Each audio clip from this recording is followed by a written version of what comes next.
Merci beaucoup Anne pour la présentation que tu viens de faire, qui par certains endroits aussi au passage fait écho, notamment avec des choses que je vais dire, même si nous ne sommes pas véritablement sur la même thématique, on travaille sur des organisations de santé, mais on s'intéresse particulièrement aux effets des contradictions organisationnelles. Et c'est un travail en fait un terrain qui a été fait ici à Montréal, mais un travail que nous menons,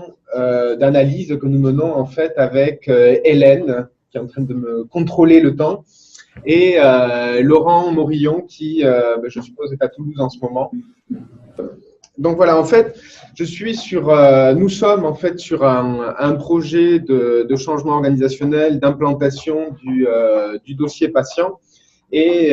je m'intéresse généralement aux figures projet. Et avec Hélène et Laurent, donc on travaille sur quelques conséquences justement de ces figures projets autour de méthodes de conduite de changement. Donc ces méthodes de changement de projet, donc vous le savez, s'appuient entre autres sur la participation des acteurs organisationnels pour obtenir leur adhésion. Mais ce faisant, le projet ne faisant pas partie de l'activité habituelle, ça démultiplie en même temps les activités des individus qui sont partagées entre le projet et l'opération. Ça les place dans des situations de travail hétérogènes, des situations de travail évolutives qui les amènent à vivre des tensions dans leur modalité d'engagement, et bien que ça favorise les projets d'agencement organisationnel complexes à travers de nombreuses pratiques et d'interactions négociées localement. Et c'est justement ces négociations locales qui aboutissent un petit peu comme les infirmières d'Anne, où à un moment donné, qui se sentent par responsabilité, elles dépassent leur engagement normal, lié à leur contrat de travail, à la définition de leurs fonctions. Également, avec le projet, la définition des fonctions n'est pas suffisamment claire. Et ça amène à certaines injonctions paradoxales, une notion qui a entre autres été travaillée par Laurent avec Arlette Bouzon il y a quelques années. Donc l'implantation de ce nouvel outil du dossier patient numérique dans un centre de soins et de services sociaux à Montréal est un exemple de projet sur lequel on travaille, et on se sert d'analyses documentaires, d'entrevues de personnel pour recueillir des données terrain.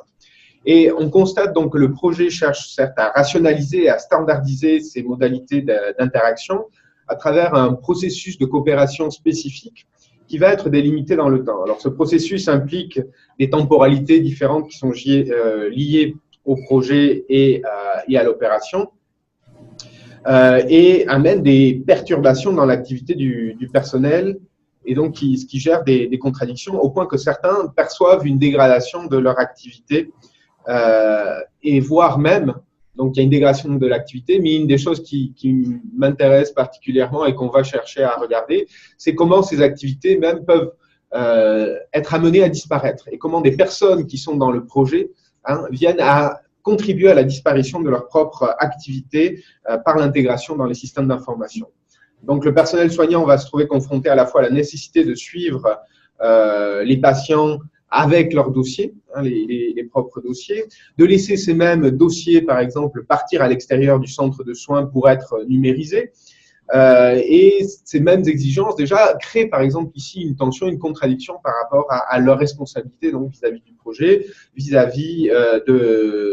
des patients, de l'activité de soins. Donc, les gens, les acteurs organisationnels, les employés de santé sont obligés individuellement d'arbitrer entre leur implication dans ces différentes activités, puisque ça donne lieu à des pratiques et des discours de justification lorsqu'on est en entrevue, qui ne sont pas sans faire écho à ce qu'on peut appeler les stratégies individuelles ou les injonctions du changement, telles que les ont nommées Crozier et Friedberg. Voilà. Dans cette communication, on va s'intéresser aux modalités de négociation des acteurs face à ces injonctions paradoxales qui vont les amener à négocier entre leur activité métier et la priorité qu'ils voudraient donner potentiellement à l'implantation du dossier patient, puisqu'on passe par un discours de progrès technologique à travers ce dossier patient. Et à cet effet, après avoir présenté notre terrain,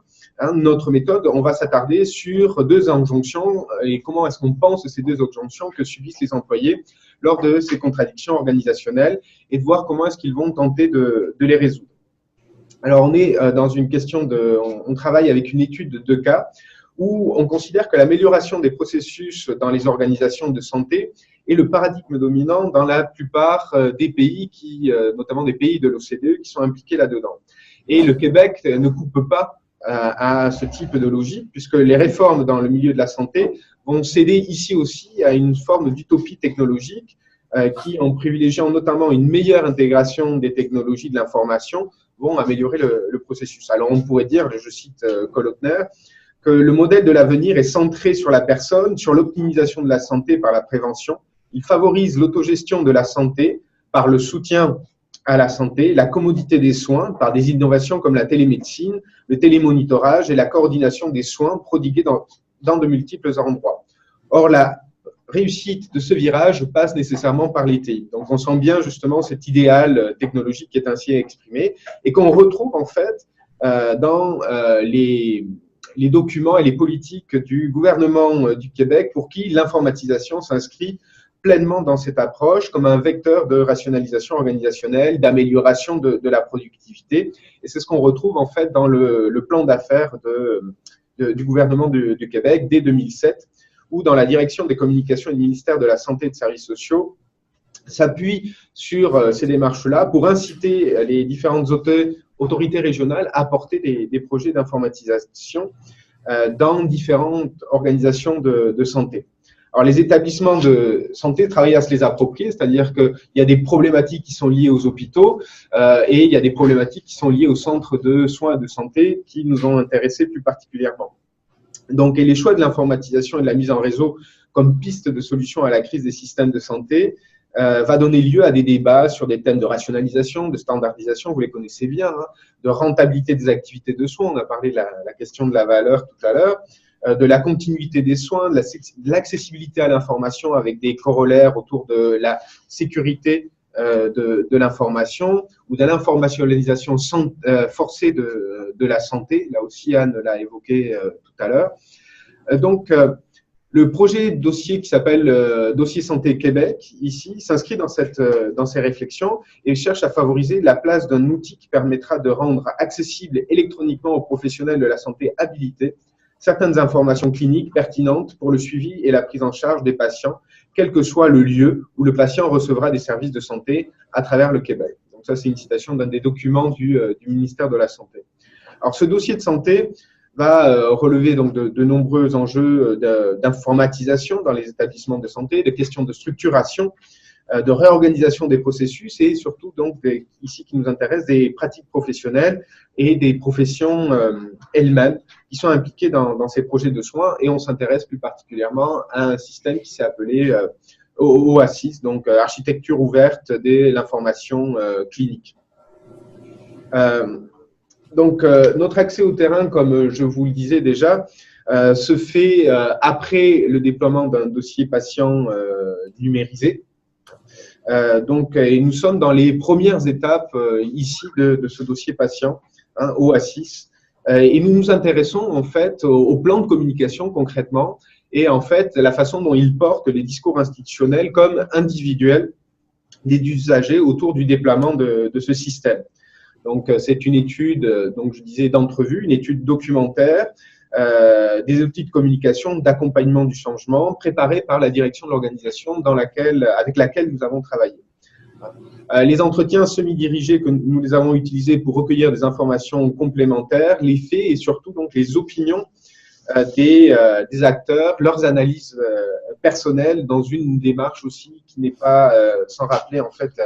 les approches de théorisation ancrées. Alors, ici, vous avez un petit peu à l'écran la façon dont s'est constitué le terrain, 800 personnes touchées par le projet, 80 personnes impliquées directement dans le projet, 22 groupes de travail. Donc,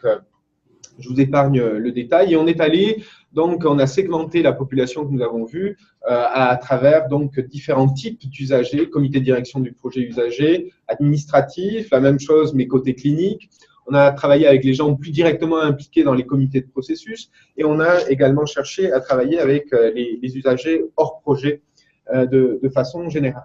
Et ce qui nous intéressait, en fait, c'était d'étudier la réception de ce projet. Et en particulier, ici, un des cas sur lesquels j'ai déjà fait une publication sur l'invisibilisation justement de leur travail, c'est le cas des archivistes, où justement, ils travaillent, ce sont des gens qui travaillent au déploiement du système d'information, mais qui, par le déploiement de ce système d'information, voient leur propre métier disparaître ou en tout cas être très transformés. Et ces gens-là, en fait, vont non seulement travailler à la disparition de leur propre métier, à la presque disparition de leur propre métier, mais aussi ils sont tellement engagés dans le processus qu'à plusieurs reprises, en fait, ils permettent de sauver le processus de quelques ratés liés à la question de numérisation. Donc, en fait, on va étudier dans ces objectifs de changement organisationnel comment ça vise une optimisation des processus, comment ça s'inscrit à la fois dans une démarche fonctionnaliste et prescriptive. Alors, évidemment, on postule que, en considérant le changement, considéré comme un changement, pardon, l'évolution des processus facilite la mise en évidence de ces tensions qui dépassent l'activité habituelle des gens. Et bien qu'on puisse penser l'organisation dans un processus constant d'évolution, mettre l'accent sur cette notion de changement nous permet de mettre en évidence, d'identifier une phase où se produisent plus effectivement, plus concrètement les tensions qui résultent de l'introduction de cette nouvelle activité. Donc, le projet, en fait, on va le voir dans une perspective, on va parler d'une idée de syncrétisme des rôles et on va voir ici le projet comme une activité des rôles, une activité transitoire. Et ce syncrétisme des rôles, dans la figure des projets, c'est justement ce qui nous amène à ce qu'on va appeler l'injonction à la médiation interne. Donc, juste pour rappel, en anthropologie, en sociologie, le syncrétisme désigne le cas de synthèse de plusieurs éléments culturels issus de sources différentes, une définition de Hansard. Et dans le cas du management par projet, cette hypothèse se vérifie justement dans les acteurs que nous étudions, puisqu'ils assument de manière transitoire des activités de projet. C'est ce que nous disions depuis le début. Et ce syncrétisme des rôles constitue une contradiction, une antinomie qui se résout en fait avec l'extinction du projet. Mais les sources momentanément de tension pour les acteurs concernés, pour qui la participation à des projets représente un surcroît de travail et qu'ils doivent mener donc les deux de front. Pour autant, certains de ces acteurs reconnaissent que cela peut contribuer à l'amélioration des processus de l'organisation, être une chance pour améliorer le fonctionnement général de l'organisation, voire même une chance pour eux d'améliorer leur position dans l'organisation par l'acquisition d'expériences nouvelles. Mais cette situation devient paradoxale parce qu'ils vivent des sentiments de contrainte forts qui sont inhérents au projet et qui les amènent à la fois à vouloir saisir les opportunités et à subir ces contraintes du projet et de la transformation de l'organisation. Que ce soit sur le plan individuel comme collectif, c'est en train de produire une injonction où ils sont partagés entre leur responsabilité première vis-à-vis de leur métier et celle plus temporaire vis-à-vis du projet. Ils se sentent engagés et donc ils ne savent pas exactement comment résoudre cela et ils cherchent à répondre aux deux en même temps. Donc l'acteur, ce n'est pas les systèmes, ce ne sont pas les processus qui vont leur donner forcément les solutions d'arbitrage, et ce sont eux, par rapport à leur engagement personnel, la façon dont ils vont mener leur travail en dérogeant éventuellement à certaines règles de chacun des processus qu'ils vont faire cet arbitrage-là. Et on retrouve cette idée, quels que soient en fait les différents niveaux hiérarchiques qui peuvent être impliqués, que ce soit les infirmières, et que ce soit ou sinon des gens impliqués dans les activités de direction. hein, et on retrouve ça encore de façon beaucoup plus forte chez les archivistes, hein, qui, en favorisant la numérisation des projets, puisque ça fait partie de leur fonction, accélèrent l'avènement du système et donc du développement de la disparition de leur projet. Et pourtant, la question se pose, quelle va être pour eux la reconnaissance de leur participation à cette activité? La deuxième injonction, hein, va être liée en fait à ce qu'on va appeler l'injonction à la disparition. Donc, le changement organisationnel va supposer une réingénierie des processus qui peut aboutir à des transformations drastiques, voire à des disparitions des postes et de métiers dans l'organisation. Donc, c'est le cas des archivistes des centres de soins, et leur contribution au projet de changement aboutit pratiquement à la suppression de plusieurs de leurs postes. Leur travail est valorisé, certes, hein, puisqu'ils sauvent le projet de changement organisationnel. Hein, ils sont garants, hein, de façon générale, de la mémoire de l'organisation, et ils sont garants du passage, on va dire également, de mémoire d'une façon de travailler à l'autre, et ils le font vis-à-vis de l'organisation, et ils le font aussi vis-à-vis des patients. Donc, au fur et à mesure que leur activité va être intégrée dans leur travail, leur activité va être reconnue, certes, par rapport à l'activité du projet. Hein, ils sont invités à contribuer à ce projet, à pallier aux accidents du projet, aux accidents de numérisation. Et la valeur, à ce moment-là, qu'ils représentent vis-à-vis de l'organisation devient très visible, hein, puisqu'auparavant, on les ignorait presque, ils étaient pratiquement transparents à la faveur de la valorisation plus importante des activités de soins. Hein, mais là, justement, pour que le système de santé fonctionne, hein, eux, ils sauvent la mise à tout le monde. Donc, la reconnaissance se trouve démultipliée, mais comme ça ne leur permet pas de reconnaître, de conserver leur poste, comment est-ce qu'on va valoriser, hein, leur activité, leur implication dans la suite du travail dans l'organisation. Alors, une des façons dont c'était fait, c'était à travers justement des propositions de reconversion pour aller dans d'autres postes, mais nombreux sont ceux qui ont refusé cette reconversion, hein, et donc la performance de ces archivistes devient alors exemplaire dans le sens où elle participe à cette activité de bon déroulement, hein, mais aussi, hein, à la disparition de cette fonction, hein, à travers, donc, comme je disais, au déploiement de nouveaux processus. La valorisation et la reconnaissance au plan individuel de l'activité devient de plus en plus complexe, pour ne pas dire impossible, hein, donc d'où cette idée de paradoxal. La question qu'ils sont amenés à se poser, c'est est-ce qu'ils vont disparaître aujourd'hui, refuser de collaborer, hein, ou disparaître demain, on pourrait dire, hein, puisque nous n'avons plus véritablement besoin d'eux. Donc, ici, ce qu'on vient de faire, c'est, en travaillant sur cette idée de changement organisationnel, qui fait peser sur les individus des contraintes que l'organisation elle-même ne veut pas, ne résout pas véritablement, hein, on voit apparaître donc ce qu'on a qualifié d'injonction à la médiation interne, d'injonction à la disparition, hein, et les individus ne sont pas toujours en pleine capacité pour y parvenir. Le management de type matriciel que l'on connaît du projet donc multiplie ces relations d'autorité, ces relations certes hiérarchiques, mais des fois juste d'autorité fonctionnelle, hein, qui ne parvient pas à prévoir, donc je disais, ces modalités d'arbitrage entre des logiques qui sont à l'intersection de logique individuelle et de logique organisationnelle.